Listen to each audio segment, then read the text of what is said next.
जय हिंद दोस्तों, स्वागत है आपका हमारे YouTube channel GK static zone 2.0 पर। आज के इस वीडियो में हम इकोनॉमिक्स के टॉप 70 इम्पॉर्टेंट क्वेश्चन आंसर को कवर करेंगे, जो आपके सभी कम्पिटिटिव एग्जाम के लिए मोस्ट इम्पॉर्टेंट होने वाली है। यहाँ से आपको एग्जाम में क्वेश्चन देखने को मिलेगा, चाहे आप किसी भी कम्पिटिटिव एग्जाम की तैयारी कर रहे हैं। तो चलिए शुरू करते हैं आज का हमारा पहला सवाल से। आज का हमारा पहला सवाल है, अर्थशास्त्र का जनक कहा जाता है। अर्थशास्त्र का जनक किसे कहा जाता है? यह कहा जाता है एडम स्मिथ को। किनको कहा जाता है? तो एडम स्मिथ को कहा जाता है। भारतीय अर्थव्यवस्था जो है वह एक विकासशील अर्थव्यवस्था है। कैसी अर्थव्यवस्था है? तो विकासशील अर्थव्यवस्था है। तृतीय विश्व शब्द जो प्रयुक्त होता है, थर्ड वर्ल्ड शब्द जो प्रयुक्त होता है वह किसके लिए होता है? तो यह होता है विकासशील देशों के संदर्भ में। किनके संदर्भ में यूज होता है? तो विकासशील देशों के संदर्भ में यूज होता है, थर्ड वर्ल्ड का यूज होता है। पूंजीवादी और समाजवादी जो अर्थव्यवस्था अपनाने वाला पहला देश था वह कौन सा था? तो वह था अमेरिका और रूस। पूंजीवादी और समाजवादी अर्थव्यवस्था अपनाने वाला जो पहला देश था वह था अमेरिका और रूस। विश्व की जो सबसे बड़ी अर्थव्यवस्था है वह अमेरिका की है। किसकी है? तो अमेरिका की है। विश्व की दूसरी बड़ी अर्थव्यवस्था जो है वह चीन की है। किसकी है? तो चीन की है। सकल घरेलू उत्पाद की दृष्टि से भारत का विश्व में जो स्थान है वह पांचवा है। कितनावा है? तो पांचवा है। प्रथम स्थान पे जो है अमेरिका प्रथम स्थान पे, चीन है सेकंड, चीन, उसके बाद है जर्मनी, जापान और पांचवी नंबर पर भारत है। कार्य शक्ति के क्षमता पर यानी कि ट्रिपल पी के आधार पर भारत की जो अर्थव्यवस्था है वह विश्व में किस स्थान पर है? तो यह है तीसरे स्थान पर। किस स्थान पर है? तो यह है तीसरे स्थान पर। मिश्रित अर्थव्यवस्था को अपनाने वाला विश्व का जो पहला देश था वह था फ्रांस। कौन सा था? तो फ्रांस था। अगला सवाल है आपका, भारत में जो अर्थव्यवस्था है वह कैसी है? तो यह है एक मिश्रित अर्थव्यवस्था। कैसी अर्थव्यवस्था है भारत की? तो यह एक मिश्रित अर्थव्यवस्था है। मिश्रित अर्थव्यवस्था का क्या अर्थ होता है? मिश्रित अर्थव्यवस्था का अर्थ होता है निजी और सार्वजनिक क्षेत्रों का सह अस्तित्व। क्या होता है? निजी और सार्वजनिक क्षेत्रों का सह अस्तित्व। मिश्रित जो अर्थव्यवस्था का प्रारंभ हुआ था वह हुआ था 1948 में। कब हुआ था? तो 1948 में हुआ था। मानव विकास रिपोर्ट जो जारी करता है वह यूएनडीपी के द्वारा जारी किया जाता है। किनके द्वारा जारी किया जाता है? तो यूएनडीपी के द्वारा जारी किया जाता है। यूनाइटेड नेशनल डेवलपमेंट प्रोग्राम के द्वारा। किनके द्वारा? तो यूनाइटेड नेशनल डेवलपमेंट प्रोग्राम के द्वारा किया जाता है, जो कि 1990 से स्टार्ट हुआ था। कब से स्टार्ट हुआ था? तो 1990 से स्टार्ट हुआ था। मानव विकास रिपोर्ट जो आकलन किया जाता है वह किस आधार पर किया जाता है? यह किया जाता है एक लंबा और स्वस्थ जीवन, ज्ञानवान होना और एक सभ्य जीवन स्तर पर इसका आंकलन किया जाता है। राष्ट्रीय आय तथा सकल घरेलू उत्पाद का लेखा जो करता है वह कौन करता है? तो यह सीएसओ करता है। कौन करता है? तो सीएसओ करता है। सेंट्रल स्टैटिक ऑर्गेनाइजेशन करता है ना। केंद्रीय सांख्यिकी जो संगठन है इसकी स्थापना जो किया गया था वह 2 मई 1951 को किया गया था। कब किया गया था? तो 2 मई 1951 को किया गया था। केंद्रीय सांख्यिकी जो संगठन है इसने पहली जो देशव्यापी गणना किया था, आर्थिक गणना किया था, वह क्या था? 1977 में। कब किया गया था? तो 1977 में किया गया था। भारत में जो जीडीपी का सर्वाधिक योगदान वाला जो राज्य है वह है महाराष्ट्र। कौन है? तो महाराष्ट्र है। सीएसओ का मुख्यालय जो है वह नई दिल्ली में है। कहाँ पे है? नई दिल्ली में है। राष्ट्रीय लेखा सांख्यिकी कहलाता है। क्या कहलाता है? इसको कहा जाता है श्वेत पत्र। क्या कहा जाता है? श्वेत पत्र कहा जाता है। श्वेत पत्र जो प्रकाशित करता है वह सीएसओ करता है। कौन करता है? तो सीएसओ करता है। भारतीय जो सांख्यिकी संस्था है वह कोलकाता में स्थित है। कहाँ पे स्थित है? कोलकाता में। संस्था पूछा जाए तो कोलकाता में, और संगठन होगा तो वह हो जाएगा आपका नई दिल्ली में। 2023-24 में जीडीपी में प्राथमिक क्षेत्र, द्वितीय क्षेत्र और तृतीय क्षेत्र का जो अनुमानित योगदान है वह कितना है? वह है प्राथमिक क्षेत्र का 7.7%, द्वितीय क्षेत्र का 22.6% एंड तृतीय क्षेत्र का 54.7%।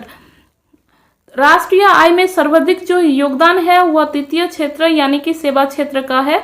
प्राथमिक क्षेत्र जो संबंधित है वह किससे संबंधित है? प्राथमिक क्षेत्र जो संबंधित है वह कृषि, पशुपालन और मत्स्य पालन से संबंधित है। किससे संबंधित है? कृषि, पशुपालन और मत्स्य पालन से। द्वितीय क्षेत्र में संबंधित है विनिर्माण, निर्माण, विद्युत और जलपूर्ति से। किससे? तो विनिर्माण, निर्माण, विद्युत, जल और जलपूर्ति से। तृतीय क्षेत्र जो संबंधित है वह सेवा क्षेत्र से है, जिसमें व्यापार, सेवा क्षेत्र, परिवहन, संचार आदि आता है। प्रति व्यक्ति आय के मामले में जो अग्रणी देश है, सबसे आगे जो है वह है लग्जमबर्ग। कौन है? तो लग्जमबर्ग है।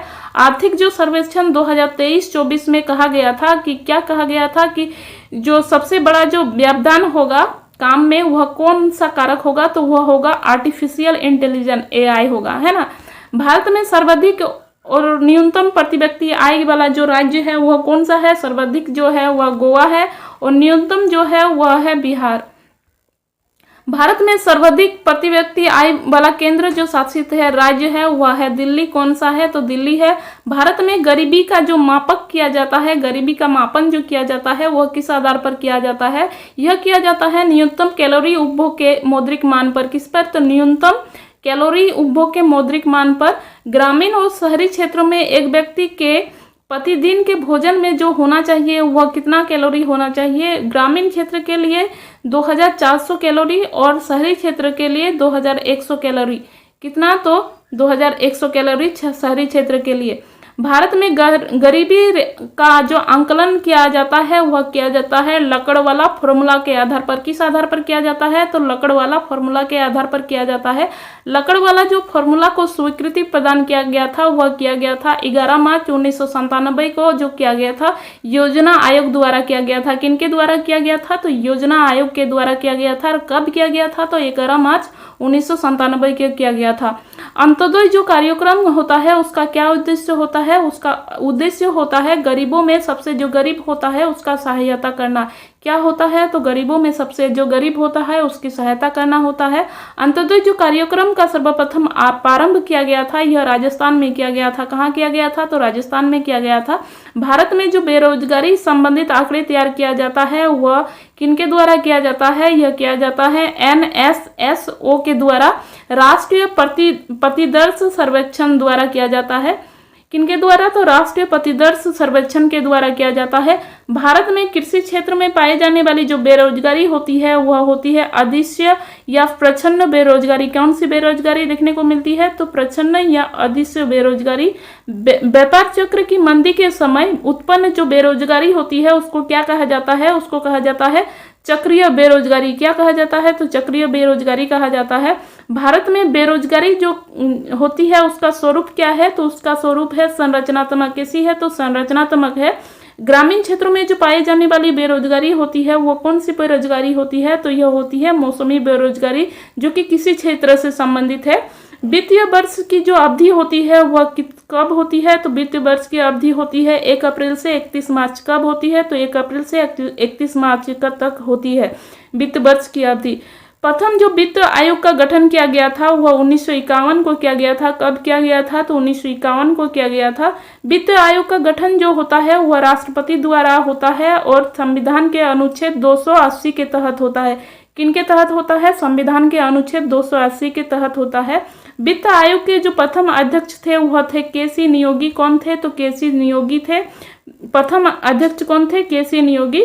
वित्त आयोग के जो अध्यक्ष की नियुक्ति होता है वह राष्ट्रपति के द्वारा होता है। किनके द्वारा होता है? तो राष्ट्रपति के द्वारा होता है। वित्त आयोग का जो कार्यकाल होता है वह 5 वर्ष का होता है। कितना वर्ष का होता है? तो 5 वर्ष का होता है। वित्त आयोग में सदस्यों की जो संख्या होती है वह अध्यक्ष समेत 5 होती है। कितनी होती है? अध्यक्ष समेत 5 होती है।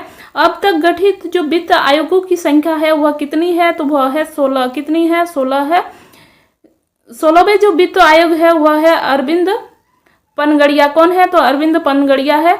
13वां जो वित्त आयोग का गठन किया गया था वह 2013 में किया गया था। कब किया गया था? तो 2013 में किया गया था। 14वें वित्त आयोग की जो अवधि थी वह थी 2015-20 से 20। 16वें वित्त आयोग के जो अध्यक्ष थे वह थे अरविंद पनगड़िया। कौन थे? अरविंद पनगड़िया। वित्त आयोग का जो मुख्य कार्य होता है वह क्या होता है?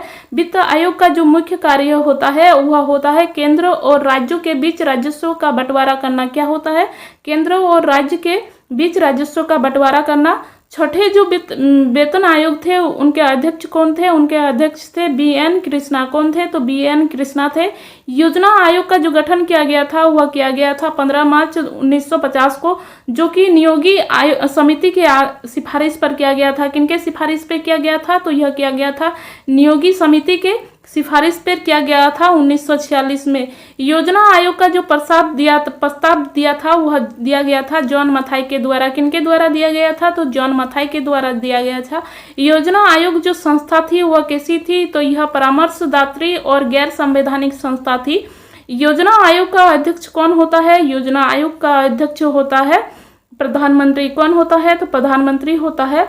14वें जो वित्त आयोग के अध्यक्ष थे वह थे YB रेड्डी। कौन थे? तो YB रेड्डी थे। 14वें वित्त आयोग के अध्यक्ष कौन थे? YB रेड्डी थे। 15वें वित्त आयोग के जो अध्यक्ष थे वह थे NK सिंह थे 15वें वित्त आयोग के अध्यक्ष। योजना आयोग का मुख्य कार्य क्या था? योजना आयोग का मुख्य कार्य था पंचवर्षीय योजना का निर्माण करना तथा उसकी रूपरेखा को तैयार करना। योजना आयोग के प्रथम जो अध्यक्ष थे वह थे पंडित जवाहरलाल नेहरू और उपाध्यक्ष जो थे वह थे गुलजारी नंदा। कौन थे? गुलजारी नंदा। योजना आयोग के अंतिम जो अध्यक्ष थे वह थे नरेंद्र मोदी। अंतिम अध्यक्ष थे नरेंद्र मोदी और अंतिम उपाध्यक्ष जो थे वह थे मोंटेक सिंह अहलूवालिया। कौन थे? मोंटेक सिंह अहलूवालिया। योजना आयोग के स्थान पर किस नई संस्था का गठन हुआ है? तो योजना आयोग के स्थान पर नीति आयोग का गठन किया गया है, जो कि 1 जनवरी 2015 को गठन किया गया था। इसका कब किया गया था? तो 1 जनवरी 2015 को गठन किया गया था इसका। नीति आयोग के अध्यक्ष जो होता है वह कौन होता है? वह होता है प्रधानमंत्री। नीति आयोग के प्रथम जो अध्यक्ष थे वह थे नरेंद्र मोदी और उपाध्यक्ष जो प्रथम थे वह थे अरविंद पनगड़िया। कौन थे? तो अरविंद पनगड़िया। नीति आयोग कैसी संस्था है? तो नीति आयोग जो है वह एक गैर संवैधानिक संस्था है। कैसी संस्था है? तो गैर संवैधानिक संस्था है। मानव विकास रिपोर्ट में भारत का जो स्थान है 2024 में वह कितना है? तो भारत का जो स्थान है वह 134वां है। कितना है? तो 134वां भारत का स्थान है, जिसमें स्विट्जरलैंड जो है स्विट्जरलैंड का प्रथम स्थान है। चलिए दोस्तों, यहीं पे आज के सेशन का 70 क्वेश्चन को कंप्लीट करते हैं। वीडियो कैसा लगा आप अपना फीडबैक हमें जरूर दें। वीडियो आपके लिए हेल्पफुल लगे तो वीडियो को लाइक शेयर अवश्य करें। चैनल में नए हैं तो चैनल को सब्सक्राइब करके हमें सपोर्ट करें। जय हिंद, जय भारत।